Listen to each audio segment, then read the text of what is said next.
Imagine a world where success doesn't come from doing one thing perfectly, but from doing many things imperfectly, until they connect. This is the world of range, a book that challenges everything we've been told about early specialization. Tiger Woods started golf at age 2. Roger Federer played dozens of sports before choosing tennis. Who succeeded more? And why? We live in a culture obsessed with precision. Find your passion early. Stick to it. Master it. But David Epstein says, not so fast. In Range, he shows that generalists, people who explore widely before narrowing down, often outperform specialists in the long run. Why? Because they develop transferable knowledge. They learn how to learn. They connect ideas across domains. They're not just experts, they're adaptable thinkers. Let's talk about this sampling period. Federer didn't commit to tennis until his teens. Before that, he played basketball, soccer, even skateboarding. This broad exposure gave him physical intelligence, strategic thinking, and emotional resilience. When he finally chose tennis, he wasn't just good, he was ready.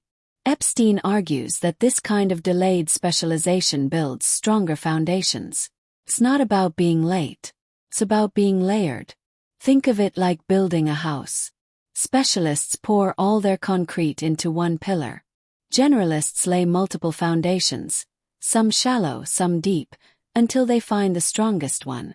And when the storm hits, it's not the tallest tower that survives. It's the most flexible structure. Now pause for a moment. Think about your own life. How many things have you tried and abandoned? How many paths felt wrong at the time, but taught you something you still carry? Those weren't failures. They were fragments of your range. In complex fields, science, art, entrepreneurship, generalists thrive.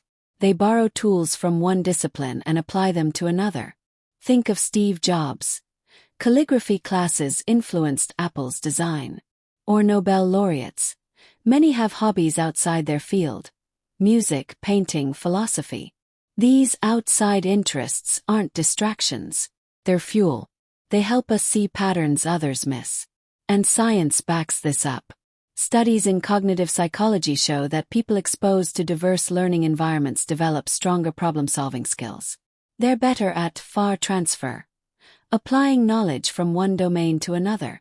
Their brains don't just store information. They remix it. They don't just memorize, they synthesize. Epstein calls this lateral thinking. It's the ability to solve problems by approaching them from unexpected angles. Generalists don't just answer questions. They reframe them. They ask, what if this isn't the right question at all? Let's go deeper. In kind environments, like chess or golf, rules are clear, feedback is immediate, and repetition leads to mastery. But most of life isn't like that. Business, medicine, relationships. These are wicked environments. Rules change. Feedback is delayed. Outcomes are uncertain. In these spaces, generalists win. They're not locked into one way of thinking. They pivot. They improvise. They survive. Take the story of Frances Hesselbein. She started as a volunteer in a local Girl Scout troop. Years later, she became CEO of the entire organization and transformed its leadership model. She had no formal business training, but she had range experience in community building, education, and human psychology. Her success wasn't linear. It was mosaic. Or consider Vincent van Gogh. He failed as a preacher, a teacher, and an art dealer. Only after years of wandering did he pick up a brush. His paintings weren't just beautiful. They were layered with emotional depth drawn from every failed path before. His range gave him vision. And what about Satya Nadella? Before becoming CEO of Microsoft, he studied engineering, then business, then philosophy. He credits his leadership style to reading poetry and studying empathy, not just code. His range made him a tech leader with a human touch. Now I want you to ask yourself something. Are you stuck in a box someone else built for you? Are you afraid to try something new because it doesn't fit your path? Range says, break the box. Why? Fill. Learn. Because the dots you collect today will connect tomorrow. Your range is your superpower. It's what allows you to adapt when the world shifts. It's what helps you see opportunity where others see chaos. It's what makes you resilient, not just skilled. And here's the truth. The world doesn't reward narrowness. It rewards curiosity. It rewards those who ask better questions, not just give faster answers.